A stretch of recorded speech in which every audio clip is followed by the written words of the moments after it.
As the impeachment investigation heats up and as it becomes more public this week, the Republicans are trying to find strategies to defend Donald Trump. And based on the details we know about their defense strategy, it's not looking so good for Donald Trump. In fact, we're gonna go through their four-pronged approach and very easily dismantle it on this show. So let's start off with what we know so far. Republican staff on 3 panels, according to CNN, involved in the impeachment investigation have drafted a detailed memo circulated to GOP members of all 3 committees who are doing the impeachment investigation and obtained by CNN, outlining their defense of President Donald Trump. These 4 key points undercut the Democrat impeachment narrative that President Trump leveraged US security assistance and a presidential meeting to force Ukraine to investigate the president's political rivals, the memo reads. So that is exactly what the memo reads. Now, what is the defense? Let's get specific. Defense number 1. The July 25th call summary shows no conditionality or evidence of pressure. That is not true at all, right? Now, why is that not true? Now, we know that while Donald Trump was speaking to Zelensky, he specifically said that he had a favor to ask, and the favor was to investigate CrowdStrike and this alleged server in Ukraine that is part of a conspiracy theory that Trump has bought into. He believed that Ukraine, not Russia, was meddling in the elections. Also, there's a wealth of evidence in the form of sworn testimony by Bill Taylor, Gordon Sondland, and Lieutenant Colonel Alex Vidman, indicating that it was communicated to the Ukrainians that they wouldn't get the military aid that they so desperately needed unless they announced an investigation into the Bidens, okay, publicly on CNN on Fareed Zakaria's show. Now, let's go to the next defense. Ukrainian President Vladimir Zelensky and President Trump have both said there's no pressure on the call. Now, what they're referring to there was this joint press conference with Donald Trump. We have video of that. So let's go to the video of their joint press conference. President Zelensky, have you felt any pressure from President Trump to investigate Joe Biden and Hunter Biden? I think you read everything. So I think you read text. I'm sorry, but I don't want to be involved to democratic, open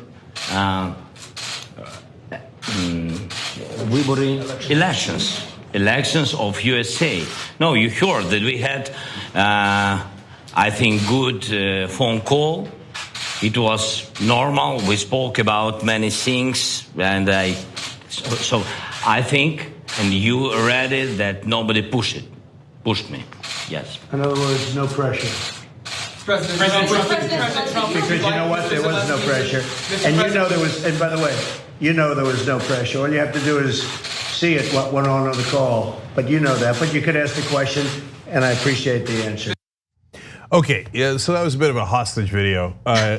Trump is sitting right next to him going, what are you gonna say? You know, and here's a guy who did hold up $400 million, $391 million of aid before. Zelensky feels a ton of pressure over that. He's sitting right next to him. Nonetheless, if you notice, 90% of the answer was, I don't want to get involved in your elections, and you can see for yourself what was said. And at the end, he finally says, no pressure. He said no push, I was not pushed. Right, so yeah, you can argue that means pressure, but I want to remind you guys what it was like to be in high school, where let's say there's one person who has said negative things about another person in a class, and then there's the instigator who gets them together and points to person A and says, hey, why don't you tell person B what you said about him? Why don't you tell him what you said about him, right? And what does person A usually do? No, I didn't say anything. There was nothing said, nothing bad was said, right? Like there's pressure in that very exchange right there. And you're dealing with a power imbalance. You're dealing with Donald Trump, who has power over your country when it comes to military aid, when it comes to assistance, when it comes to helping you fend off provocations from Russia. No, guys, what are we having a conversation over? Are you kidding me? It's like, it would be insane for Zelensky to go, yeah, that guy pressured me. He's at fault. What? It would blow up to our relationship completely. No president could say that to an American president sitting in front of international cameras. I mean, why don't you just pull a hand grenade and throw it into the middle of your country? You can't, and especially with Trump, you'll go ballistic.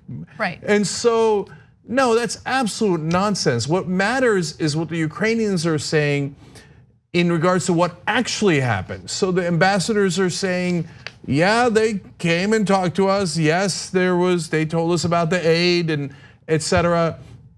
And if you want to, I mean, this is insane, but if you want to bring Zelensky to and question him, but he's in an impossible situation. I mean, he can't say either way. If he does, the Republicans will be furious or the Democrats will be furious. That's not a person that is relevant in these proceedings because of that. Then the other part is that the Republicans say, oh, well, Trump also says there was no pressure. Yeah, of course Trump says that. Okay, yeah. What matters is the evidence that's being presented in the form of sworn depositions, sworn testimony. And as I mentioned earlier, there are a number of both current and former Trump administration officials who are making it abundantly clear that Trump did apply this pressure and that there was quid pro quo.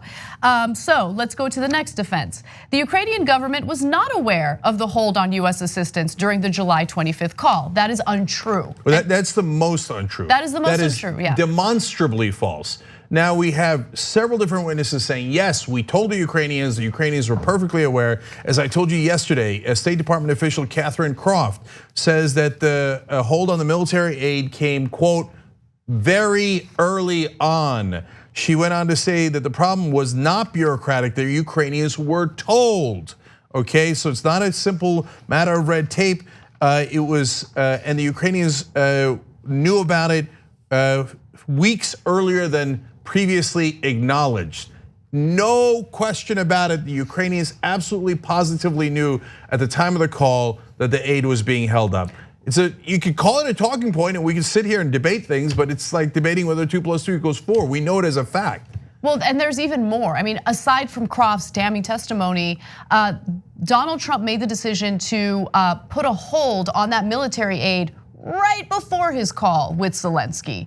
And knowing that information, you can go back and look at the memo of that phone conversation and really understand what they're talking about in certain instances. So according to Vox, by the time Ukrainian President Vladimir Zelensky got on the now infamous July 25th call with Trump, that aid had yet to be sent. It's therefore no surprise Zelensky mentioned the assistance to Trump, to which Trump responded he'd like Zelensky to do him a favor in return. There's just no doubt about it. Look, all of this is nonsense. The last one that they're gonna get to is the one that they're gonna hang their hat on. And there's the issue of Trump's mental state of mind. Good luck with that, man. I mean, you're right, he is mental, but that's a very poor defense and wouldn't work for anyone else if they committed a crime. They go to the judge, go, oh, but Your Honor, you don't understand, I'm incredibly stupid. Okay, good luck with that defense, but this is all nonsense, political charades. Everyone knows what actually happened. It's as clear as it could possibly be. So here's the defense, the next defense. The security assistance hold was lifted on September 11th. So they're making the argument, I mean, come on, I mean, what are you guys talking about? We released the money, he released the money, so there was no wrongdoing, except let's talk about why Donald Trump ultimately decided to release that money. Okay, the Trump administration had lifted its hold on military assistance to Ukraine following intense bipartisan backlash from lawmakers who argued that the funding is crucial for warding off Russian aggression in the region. That was, by the way, reported by Politico on September 12th, 2019. Okay. Yeah, that's not now, that's not a Democratic talking point. That is Establishment Magazine 101 back then saying Trump released it only because of intense bipartisan backlash. And John Bolton today talking about no matter what you said about Turkey or Russia, Trump would not decide anything against them. And so we'll get to that story later because it's also incredibly damaging. But here, the only reason that he eventually signed the sanctions on Russia is because it passed 98-2 in the Senate. And he said, I don't want to. And in this case in Ukraine, he clearly did not want to release the military aid until they did the Biden investigation. But the Republicans, along with the Democrats, said, no, we already appropriated, you must send that aid. And he did it against all of his wishes. And by the way, so Congress gets involved, there's intense bipartisan backlash, Donald Trump finally releases the aid. But behind the scenes, Vladimir Zelensky was scheduled to appear on Fareed Zakaria's show on CNN to announce the investigation into the Bidens. And because of Congress finally intervening and doing what they did, because of that bipartisan backlash, because of the fact that Donald Trump got pressured to release that aid, Zelensky didn't have to make that appearance. So these are the important things happening behind the scenes. We have so much evidence already in the form of sworn testimony. These are individuals who are working in Trump's administration right now who have testified against him, right? So this is a very weak defense. Republicans didn't want Democrats to launch this impeachment investigation because it puts them in a really difficult situation. On one hand, they're concerned about their political careers because if they speak out against Donald Trump, Trump's base will retaliate against them. On the other hand, if they focus solely on their political careers and defending the president, they're defending criminality. So it's wonderful to watch them struggle like this with these ridiculous, flimsy defenses. Right, and finally, they're going to, those are the House, that's a memo coming out of the House Republicans on how they're gonna defend him. But there's also the idea of what John Kennedy said in the Senate. He's a Republican out of Louisiana. He said, quote, "To me, it all turns on intent, motive. Did the president have a culpable state of mind?" In other words, their final last stand is, well, no one can read Donald Trump's mind. And so it's possible that Donald Trump did pressure the Ukrainians, did do what is considered extortion, but he had a pure mind. He was actually really concerned about corruption happening in Ukraine. It just so happened that the only name he mentioned were Hunter and Joe Biden. But he just, in his pure mind, he didn't have intent to go after his political enemy. He didn't have intent to do extortion. He had real legitimate concerns about Ukrainian corruption, and he had legitimate concerns about whether we should send them the aid at all, right? Because he loves Russia so much, maybe he didn't want to send military aid to Ukraine. So in his mind was a pure cloud floating with nothing but good intent. And it just so happened that everything he said showed bad intent and was clearly criminal. But you can't say that it's criminal unless you have intent and you don't know his mind. It's ridiculous. No, good luck.